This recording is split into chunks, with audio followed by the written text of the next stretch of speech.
नमस्कार दोस्तों, स्वागत है अपनी YouTube channel top trending GK में। दोस्तों इस वीडियो में देखने वाले हैं आज एसएससी सीएचएसएल का जो 9 अगस्त 2021 को सेकंड शिफ्ट में एग्जाम कंडक्ट हुआ है। इस शिफ्ट में पूछे गए टोटल 25 जीके के सवाल, एक्स्ट्रा फैक्ट साइज जानने वाले हैं। सारे सवाल 100% रियल और ऑथेंटिक है, तो इस बात पर लाइक करते हुए कंटिन्यू करना। इसकी पीडीएफ फाइल आपको ऑल शिफ्ट की एक साथ टेलीग्राम चैनल पर मिल जाती है। जिन भी कैंडिडेट ने टेलीग्राम चैनल ज्वाइन नहीं किया है, लिंक डिस्क्रिप्शन बॉक्स में है, क्लिक करके आप ज्वाइन कर सकते हो।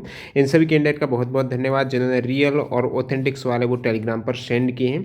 सेकंड शिफ्ट में पूछे गए ये सभी इंपॉर्टेंट सवाल जाने उससे पहले मैं आपको बता दूं, आप किसी भी कॉम्पिटिटिव एग्जाम्स की तैयारी करते हो, अपनी तैयारी को परखने के लिए टाइम मैनेजमेंट, कॉन्फिडेंस, इन सभी के लिए मॉक टेस्ट लगाना बहुत ज़्यादा जरूरी हो जाता है। मॉक टेस्ट के लिए टेस्ट बुक इसलिए बेहतरीन प्लेटफॉर्म है। एक तो यहाँ पर आप अनलिमिटेड मॉक टेस्ट लगा सकते हो, सेकेंड यहाँ पर आप सारे एग्जाम्स के मॉक टेस्ट एक ही पास के अंतर्गत लगा सकते हो। इसमें भी यदि आप टीटीजी के कूपन कोड यूज़ करते हो तो आपको एक्स्ट्रा 10% का और डिस्काउंट मिलने वाला है। 2 वर्ष का, 1 वर्ष का, जो भी लिए आपके लिए सूटेबल पास है वो यहाँ से आप बाई कर सकते हो। ज़्यादा जानकारी के लिए डिस्क्रिप्शन बॉक्स में लिंक है या फिर टेक्स्ट बुक एप्लीकेशन में इस कूपन कोड से भी आप डिस्काउंट प्राप्त कर सकते हो। एग्जाम में जो आपको पैटर्न और डैशबोर्ड देखने को मिलता है, सेम इंटरफेस से यहाँ पर आप इस टेस्ट सीरीज से प्रैक्टिस कर सकते हो।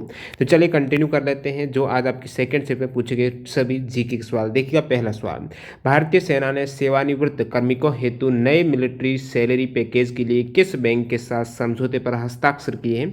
ये दिसंबर 2020 के करंट अफेयर से सवाल पूछा गया है। तो भारतीय सेना ने सेवानिवृत्त कार्मिकों हेतु नए मिलिट्री सैलरी पैकेज के लिए बैंक ऑफ बड़ौदा के साथ एमओयू पर हस्ताक्षर किए हैं दिसंबर 2020 में। इस समझौते में उस आधार का उल्लेख किया गया है जिस पर भारतीय सेना के सेवारत एवं सेवानिवृत्त कार्मिकों के लिए बैंक ऑफ बड़ौदा के द्वारा बैंकिंग सेवाएं हैं वो प्रदान की जाएगी।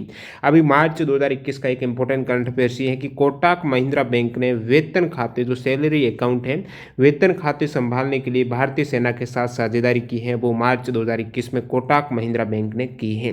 कुतुब मीनार का निर्माण किसने प्रारंभ कराया है? सभी को पता होगा, कुतुबुद्दीन ऐबक नाम से स्पष्ट है। जो इसके आधार हैं वो सबसे पहले कुतुबुद्दीन ऐबक ने ही 1199 में इसका निर्माण स्टार्ट किया था, लेकिन वो केवल आधार ही बनवा पाए थे। तो इनसे आगे भी एग्जाम में सवाल पूछे जाते हैं कि जो कुतुबुद्दीन ऐबक के बाद, आधार के बाद जो कुतुब मीनार का निर्माण किसने दोबारा स्टार्ट कराया था? तो उसके उत्तराधिकारी इल्तुतमिश ने इसमें 3 मंजिल बनाई थी 1220 में। बहुत बार पूछा जाता है कब निर्माण स्टार्ट हुआ था? 1199 में हुआ है। 1220 में उनके उत्तराधिकारी इल्तुतमिश ने 3 मंजिलें और बनाई थी। ये सवाल एसएससी में पूछा हुआ सवाल है कि कुतुब मीनार की जो फाइनल है या फिर जो 5वीं मंजिल है, अंतिम मंजिल है, किसने बनाई है या फिर निर्माण पूरा किसने किया? फिरोज शाह तुगलक ने किया था 1369 में। लास्ट जो 5वीं मंजिल है वो बनवाई थी।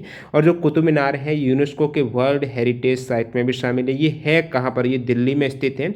कौन सी शैली में निर्मित है? तो इस्लामिक आर्किटेक्चर में निर्मित है। इसकी हाइट है 72.5 मीटर हो जाएगी। नेक्स्ट वन देखिएगा, नोबेल प्राइज प्रत्येक शिफ्ट में आ रहा है। नोबेल प्राइज जो दिया गया है साहित्य का 2020 में वो किसे मिला है?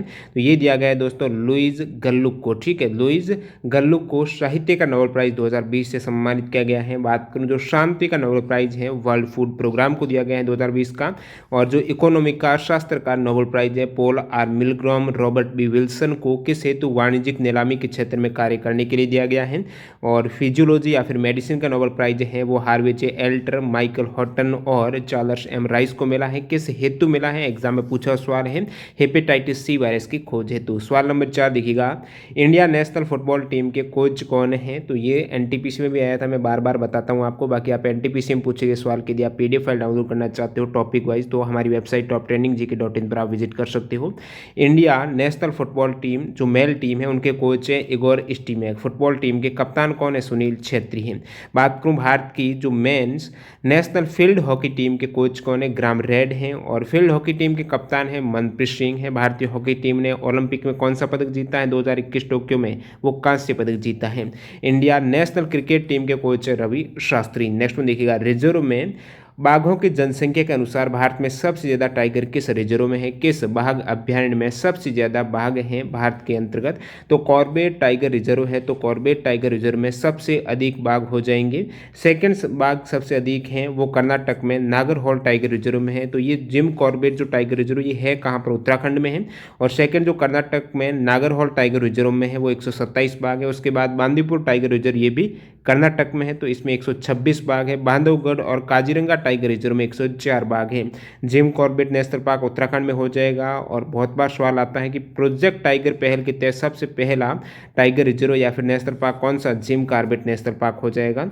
ये भी एक इंपॉर्टेंट सवाल बनता है, पूछा हुआ सवाल है कि क्षेत्रफल के अनुसार सबसे बड़ा बाघ अभ्यारण्य कौन सा है। नागार्जुन सागर श्रीशैलम क्षेत्रफल के अकॉर्डिंग सबसे बड़ा बाघ अभ्यारण्य हो जाएगा।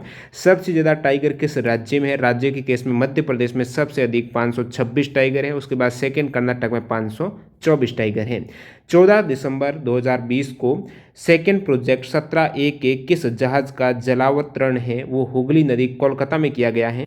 यानी आपको पूछा गया है कि दिसंबर 2020 में कौन सी जहाज है वो लॉन्च हुई है, जो कि 17A प्रोजेक्ट है। इसके तहत हुगली नदी कोलकाता में इसका जलावतरण किया गया है। तो ये है दोस्तों हिमगिरी जहाज है। इसका निर्माण messrs garden rich ship builders and engineers जो कोलकाता के द्वारा निर्माण किया गया है। निर्माण याद रखिएगा किस कंपनी ने किया है, GRSC लिमिटेड के द्वारा।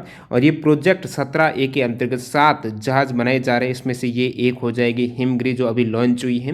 वैसे ये सेवा में आएगी 2023 में। इस जहाज में रडार से बच निकलने की भी टेक्निक है। अग्रणी स्वदेशी हथियार और अन्य सुधारों के साथ साथ सेंसर फिट किया गया है। और ये कमीशन होने वाली है भारत में, सेवा में आने वाली नेवी में, वो अगस्त 2023 में। अश्रु ग्रंथि का वैज्ञानिक टर्म आपको पूछा है। जो टीयर ग्लैंड है, आंसू आते हैं, वो किस ग्रंथि का कारण है, ये लैक्रिमल ग्लैंड से आते हैं। नेक्स्ट में देखिएगा कौन सा सही सुमिलित नहीं है। आपको एसिड दे रखा था और उसका सोर्स था, जैसे कि ऑरेंज सिट्रिक एसिड है। ऑरेंज में कौन सा अम्ल होता है, सिट्रिक होता है, करेक्ट दे रखा है।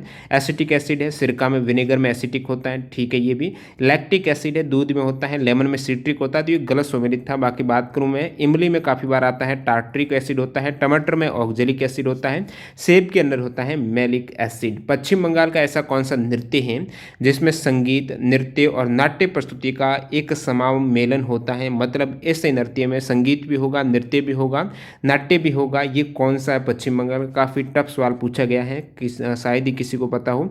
ये अलकाप हो जाएगा। अलकाप नृत्य है जिसके अंतर्गत है संगीत होगा, डांस होगा, साथ ही साथ नाट्य है, नाटक भी यहाँ पर प्रस्तुत किया जाता है। अलकाप ये पश्चिम बंगाल के प्रमुख नृत्य में से एक है। लाठी, गंभीरा, ढाली, जत्रा, बाउल है, संथाली, कीर्तन, गंभीरा, जात्रा, ढाली, मर्शिया, रामवेश, ये सभी वेस्ट बंगाल के डांस हैं। सर्वाधिक IPL 5 बार विजेता टीम है मुंबई इंडियंस है। द्वितीय पीढ़ी के कंप्यूटर में किसका प्रयोग किया जाता है? तो जो सेकेंड जनरेशन के कंप्यूटर है उसमें ट्रांजिस्टर का प्रयोग किया जाता है। सेकेंड जनरेशन है वो कब से कब तक का काल है? 1959 से 65 तक है। प्रथम का है 1946 से, याद रखिएगा 1959 तक है। ये काल आपको अलग अलग जगह बहुत सारा इसमें डिफरेंस मिल सकता है बुक्स में। तो फर्स्ट जनरेशन 1946 से 1959 है। वैक्यूम ट्यूब का इसमें प्रयोग किया गया था। सेकंड में ट्रांजिस्टर का। थर्ड जनरेशन जो 1965 से लेकर 1971 तक है, IC का इंटीग्रेटेड सर्किट का हुआ है। फिर चौथी पीढ़ी में माइक्रो प्रोसेसर है। अभी पांचवी में आर्टिफिशियल इंटेलिजेंस का 1980 से प्रेजेंट तक की पांचवी पीढ़ी है।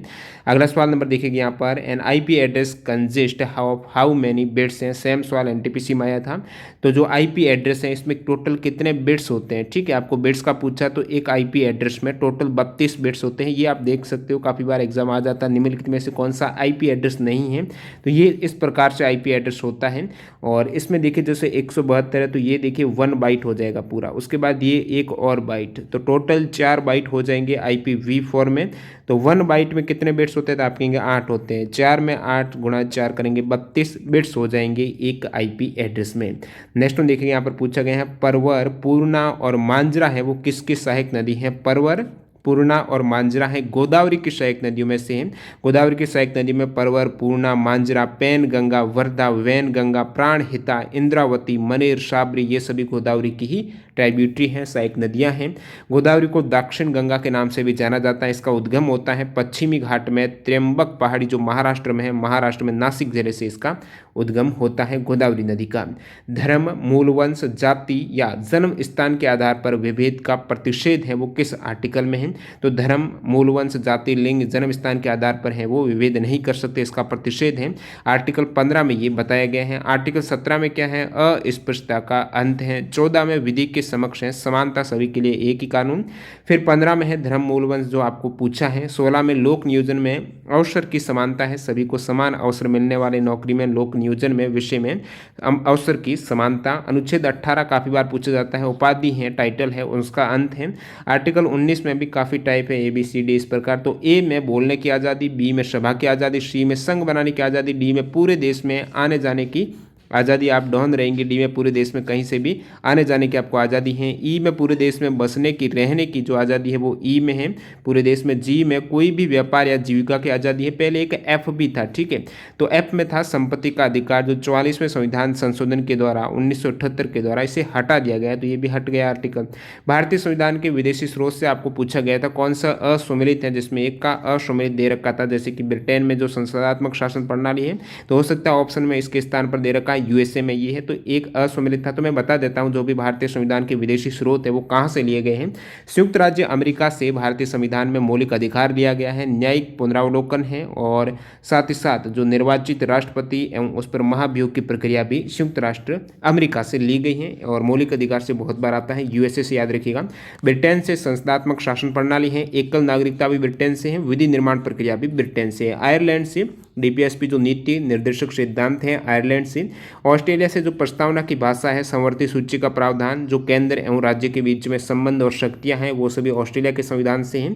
जर्मनी के संविधान से आपातकाल के प्रवर्तन के दौरान राष्ट्रपति को मौलिक अधिकार संबंधी शक्तियां हैं, ये काफ़ी बार पूछा जाता है। कनाडा के संविधान से संघातात्मक विशेषताएं अपशिष्ट शक्तियों केंद्र के पास रहेगी, और साउथ अफ्रीका में इससे लिया गया है संविधान संशोधन की प्रक्रिया है। रशिया से मौलिक कर्तव्य है उसका प्रावधान, जापान से विधि के द्वारा स्थापित प्रक्रिया ली गई है। कौन सी घाटी हिमाचल प्रदेश में नहीं है? हिमाचल प्रदेश में ऑप्शन था साइलेंट वैली, जो केरला में है, न कि हिमाचल प्रदेश में। तो हिमाचल प्रदेश में है कौन सी वैली? तो लाहौल वैली है, स्पीति वैली है, पार्वती घाटी, कांगड़ा है, सोलंग वैली, किन्नौर है, सांगला, कुल्लू घाटी, चंबा, किब्बर, हब्बर, जोगिंदर नगर घाटी, सतलुज घाटी, जांस्कर घाटी, बरोट है, ये सभी हिमाचल प्रदेश की वैली हो जाएगी। केंद्र ने हाल ही में देश में सभी सिविल सेवाओं की भूमिका हेतु क्षमता विकास के लिए नियम आधारित प्रशिक्षण के द्वारा परिवर्तनकारी बदलाव लाने हेतु किस कार्यक्रम को मंजूरी दी है? यानी यहाँ पर मिशन कर्मयोगी के बारे में सवाल पूछा गया है। जो सिविल सेवा क्षमता विकास के लिए राष्ट्रीय कार्यक्रम है, national program for civil service capacity building, इसका नाम मिशन कर्मयोगी है। तो मिशन कर्मयोगी के बारे में आपको यहाँ पर एक सवाल पूछा गया है, जो कि मंजूरी मिली है 2 सितंबर 2020 को। PM की अध्यक्षता में केंद्रीय मंत्रिमंडल ने मिशन कर्मयोगी है सिविल सेवा के लिए एक जो कार्यक्रम है इसको मंजूरी प्रदान की है 2 सितंबर 2020 को।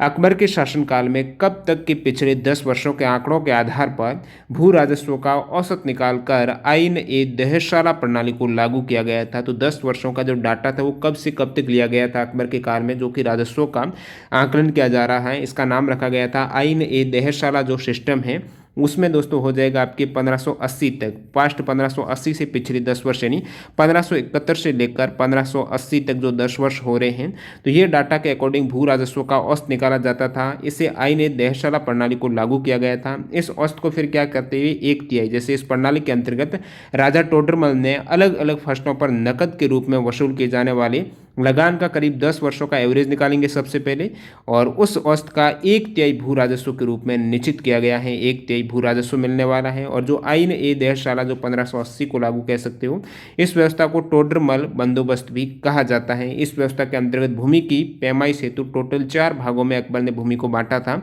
एग्जाम में आ जाए कि पोलज भूमि का क्या मतलब है, तो जिस पर हमेशा प्रतिवर्ष खेती होती हो वो पोलज हो जाएगी। प्रतिवर्ष है। प्रति है जिस पर 1 वर्ष के अंतराल पर खेती होती हो। एक है चाचर, तो चाचर भूमि है जिसे 3-4 वर्षों तक बिना बोए छोड़ा जाता है, तो वो चाचर है। बंजर है, इस भूमि को 5 या इससे अधिक वर्षों तक नहीं जोता जाता, तो वो बंजर हो जाएगी। यदि मुद्रास्फीति बढ़ जाती है, मुद्रास्फीति का एक तरीके से मतलब है कि महंगाई बढ़ जाती है, तो इसे नियंत्रण करने हेतु सरकार को क्या करना चाहिए? अब देखिए मुद्रास्फीति बढ़ती क्यों है, इन्फ्लेशन बढ़ता क्यों है? तो ये मांग और जो एक सप्लाई होता है, एक डिमांड होता है, ठीक है। तो इसमें यदि असंतुलन पैदा हो जाता है तो उस केस में महंगाई कह सकते हो, वस्तुओं का दाम बढ़ जाता है। जैसे कि डिमांड ज़्यादा है, ओके मैं कह देता हूँ डिमांड ज़्यादा है, सप्लाई कम है, यानी खरीदने वाले लोग तो ज़्यादा हैं लेकिन वस्तु है ही नहीं, माल है ही नहीं। उस केस में क्या करेंगे, माल की रेट बढ़ जाएगी। जब खरीदने वाले ज़्यादा हैं तो वस्तु की रेट बढ़नी है, कह सकते हो महंगाई बढ़ रही है। अब क्या चाहिए आपको, महंगाई को कम करना है तो क्या करना है, खरीदने वालों की संख्या घटानी है एक तरीके से। तो खरीदने वालों की संख्या कैसे घटेगी, जब उनके पास रुपए नहीं रहेंगे, पैसे नहीं रहेंगे तो वो खरीदेंगे नहीं। पैसे उनके पास कब नहीं रहते हैं, जब बैंक है, बैंक क्या करती हैं, कर्ज देने का, लोन देने की रेट बढ़ा देगी। यदि बैंक है, इंटरेस्ट रेट है, ब्याज दर बढ़ा देगी, उस केस में लोग बैंक से लोन नहीं लेंगे।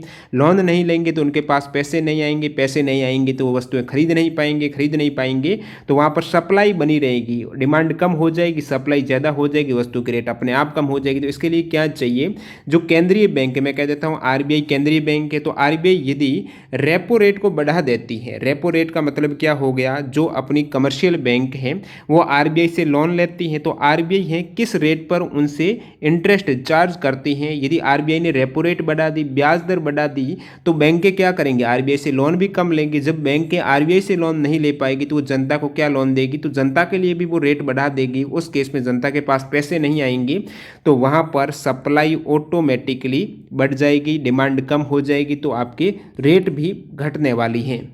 तो यही आपको पूछा है, मुद्रास्फीति बढ़ जाती है, उस केस में नियंत्रण करने के लिए जो सेंट्रल बैंक है वो क्या कर सकती है, बैंक है वो ब्याज दर बढ़ा देगी। सिंपल आंसर है। अगला सवाल देखिएगा, राजीव गांधी खेल रत्न पुरस्कार विजेता प्रथम टेबल टेनिस प्लेयर कौन है, तो मनिका बत्रा हो जाएंगी। राजीव गांधी खेल रत्न पुरस्कार है, कमेंट करके बताइए इसका नाम अभी चेंज करके क्या कर दिया गया है, कमेंट जरूर करना। देखिए मनिका बत्रा को ये प्रथम टेबल टेनिस का पूछा है ना, वैसे राजीव गांधी खेल रत्न पुरस्कार है, प्रथम ये दिया गया था जो शतरंज के खिलाड़ी हैं विश्वनाथन आनंद को 1991-92 में इसकी शुरुआत हुई थी, लेकिन आपको टेबल टेनिस का स्पेशली पूछ लिया है तो ये मनिका बत्रा को दिया गया है। मनिका बत्रा की बात करें तो इन्हें 2020 में जो राजीव गांधी खेल रत्न दिया गया है, इनको 2020 में मिला, और टेबल टेनिस में पहली खिलाड़ी को ही ये राजीव गांधी खेल रत्न मिला है। 2020 में रोहित शर्मा को दिया गया है, मरियप्पन थंगावेलु को दिया गया है, पैरा ओलंपिक है, साथ ही साथ मनिका बत्रा, विनेश फोगाट रेसलिंग, रानी रामपाल है हॉकी टीम वुमेन टीम से, और 2018 में मीराबाई चानू को वेट लिफ्टिंग से, विराट कोहली को मिला था। 19 में दीपा मलिक को पैरा ओलंपिक, बजरंग पूनिया को रेसलिंग से मिला था। और बाकी मैं बात करूं आपको पूछने की कुश्ती में, रेसलिंग में सबसे पहले राजीव गांधी खेल रत्न किस खिलाड़ी को दिया गया था, तो सुशील कुमार को मिला था 2009 में। जैसा कि अब पूछ ही लिया है कि टेबल टेनिस में सबसे पहले किसे दिया है, तो ये भी आपको पता होना चाहिए। रेसलिंग में सबसे पहले सुशील कुमार को 2009 में मिला है। बॉक्सिंग में पूछ रहे सबसे पहले तो मैरी कॉम और विजेंद्र सिंह, इन दोनों को ही 2009 में दिया गया है।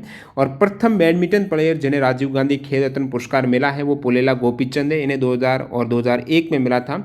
और सेकंड देखिए मैंने बताया, प्रथम तो अवार्ड विश्वनाथन आनंद को दिया गया है राजीव गांधी खेल रत्न 1991-92 में। सेकंड जो 1992-93 में दिया गया है वो किसे दिया गया है, गीत शेट्टी को दिया गया है। आप कह सकते हो बिलियर्ड्स का प्रथम या फिर सेकंड राजीव गांधी खेल रत्न गीत शेट्टी को। प्रथम टेनिस, आपको टेबल टेनिस का पूछा है, ठीक है, मनिका बत्रा को सिर्फ पूछ ले। टेनिस प्लेयर जिन्हें राजीव गांधी खेल रत्न मिला है तो लिएंडर पेस को दिया गया है 1996-97 में। अगला सवाल देखिएगा, कौन सा क्वांटम प्रक्रिया का उदाहरण है। क्वांटम प्रक्रिया का उदाहरण में आपके ऑप्शन के अकॉर्डिंग ये दे रखे थे, चाय बनाना हो जाएगा, मेकिंग ऑफ टी है। क्वांटम की बात करें तो 14 दिसंबर 1900 में मैक्स प्लैंक ने क्वांटम भौतिकी की नींव डाली थी। क्वांटम फिजिक्स एक ऐसा सिद्धांत है जो रेडियोधर्मी था और जो प्रक्रिया बिल्कुल सूक्ष्म कण होते हैं ना, आप कह सकते हो इलेक्ट्रॉन वगैरह, इनके अध्ययन से, इनके व्यवहार के अध्ययन से संबंधित है। जैसे फोटोन है, प्रकाश कण है, तो इन सभी के लिए क्वांटम के लिए सबसे पहले मैक्स प्लांक ने ये नींव डाली थी। और क्वांटम फिजिक्स में ऐसे ही सूक्ष्म कण है, छोटे कण, उसके भीतर निहित फोटोन है, प्रोटॉन है, न्यूट्रॉन है, इलेक्ट्रॉन है, वही जो ऊर्जा रहती है उसके अंतर्गत है। तो आप देख सकते हो यहाँ पर चाय बनाना है, एक तरीके से ये सही हो जाएगा क्वांटम प्रक्रिया के उदाहरण में। भारत की सबसे लंबी एलपीजी पाइपलाइन जामनगर से किसके बीच में है, भारत की सबसे लंबी ये एलपीजी पाइपलाइन है, ये जामनगर से लोनी उत्तर प्रदेश के मध्य है। टोटल 1410 किलोमीटर इसकी लंबाई है। किस हड़प्पा स्थल में हल का टेराकोटा पाया गया था, तो हल का साक्ष्य कह सकते हो ये बनावली में, हल के टेराकोटा का साक्ष्य जो मिला है बनावली में मिला है। बनावली जो पुरातात्विक स्थल है वो हरियाणा के फतेहाबाद जिले में है। और बाकी अन्य में साक्ष्य की बात करूं जो हड़प्पाकालीन स्थलों की, तो अद्वितीय जल प्रबंधन प्रणाली के साक्ष्य, हरपन शिलालेख और प्राचीनतम स्टेडियम के साक्ष्य हैं। धौलावीरा गुजरात से मिले हैं। प्राचीनतम स्टेडियम एसएससी के द्वारा पूछा हुआ सवाल है। धौलावीरा गुजरात याद रखना आपको। नर्तकी पूछा हुआ सवाल है। कांस्य की मूर्ति है, पूछा जाता किसकी है, कांस्य की। स्नानगार है। बूना कपास के टुकड़े, घोड़े के दांत हैं, ये मोहनजोदड़ो से प्राप्त हुए हैं। जोते हुए खेत हैं, लकड़ी के कुंड के साक्षी, 7 आग वेदियों, ऊंट की हड्डी और अंत्येष्टि कालीबंगा राजस्थान से। जो तिल, सरसों, चावल की खेती के साक्षी बनावली हरियाणा। बाट माप तोल पैमाना है, हाथी दांत पैमाना, हवन कुंड लोथल गुजरात से मिले हैं। कालीबंगा से प्रथम भूकंप के साक्षी मिलते हैं जो लगभग 2100 ईसा पूर्व के आसपास का आया होगा। तराजू के 2 पलड़े हैं, इनके साक्षी हैं वो सुर कोटड़ा से मिलते हैं। सुर कोटड़ा जो गुजरात में है, कच्छ गुजरात में। तो ये एकमात्र ऐसा स्थल है जहाँ से सिंधु सभ्यता के पतन के साक्ष्य भी मिलते हैं सुरकोटड़ा से। रोपड़ जो पंजाब के सतलज नदी के किनारे हैं, मानव के साथ कुत्ते के शवदान के साक्ष्य यहाँ पर रोपड़ से प्राप्त हुए हैं। अगला सवाल देखिएगा, कान फिल्म महोत्सव में जो पामडियोर पुरस्कार है, ये विजेता प्रथम भारतीय फिल्म कौन सी है? तो कान फिल्म महोत्सव में कोई भी पुरस्कार विजेता जो प्रथम भारतीय फिल्म है वो हो जाएगा नीचा नगर, लोली सिटी कह सकते हो। तो नीचा नगर है, 1946 में इस फिल्म को मिला था। निर्देशक इस फिल्म के चेतन आनंद है। इस फिल्म को कान फिल्मोत्सव में उस समय ग्रांड प्रिक्स नाम था इस अवार्ड का, ये दिया गया है। 1955 में ही पामडियोर की दोबारा शुरुआत हुई थी, उससे पहले यही नाम था। तो पहला कान फिल्मोत्सव पुरस्कार जो भारतीय फिल्म को है नीचा नगर को दिया गया था। कान फिल्मोत्सव की शुरुआत 1946 में हुई है। 2021 में पामडियोर विजेता फिल्म है वो टाइटन हो जाएगी। 2021 में एक करंट अफेयर्स का सवाल बनता है, स्पेशली इंडियन के केस में इंपॉर्टेंट हो जाता है। तो निर्देशक जो पायल कपाड़िया है, इनको ए नाइट ऑफ नोइंग नथिंग इस हेतु 74वें कान फिल्म समारोह में सर्वश्रेष्ठ डॉक्यूमेंट्री वर्ध चित्र है, इसके लिए ओयल डियोर अवार्ड मिला है। तो ओयल डियोर अवार्ड है वो पायल कपाड़िया को दिया गया है 2021 में 74वें कान फिल्म समारोह में। आने वाले एग्जाम्स के लिए इंपोर्टेंट करंट अफेयर्स यहाँ से बन सकता है। अंतिम सवाल देखिएगा, भारत में बेरोजगारी के आंकड़े कौन जारी करता है? NSSO यानी राष्ट्रीय नमूना सर्वेक्षण संगठन, नेशनल सैंपल सर्वे ऑफिस है जो कि मिनिस्ट्री ऑफ स्टैटिस्टिक्स के अंतर्गत आता है। तो इसी ऑफिस के द्वारा राष्ट्रीय यानी भारत में बेरोजगारी के आंकड़े हैं वो जारी किए जाते हैं। वीडियो पूरा देखने के लिए आपका बहुत बहुत धन्यवाद। मिलते हैं थर्ड शिफ्ट के वीडियो के साथ, तब तक के लिए वंदे मातरम, जय हिंद दोस्तों।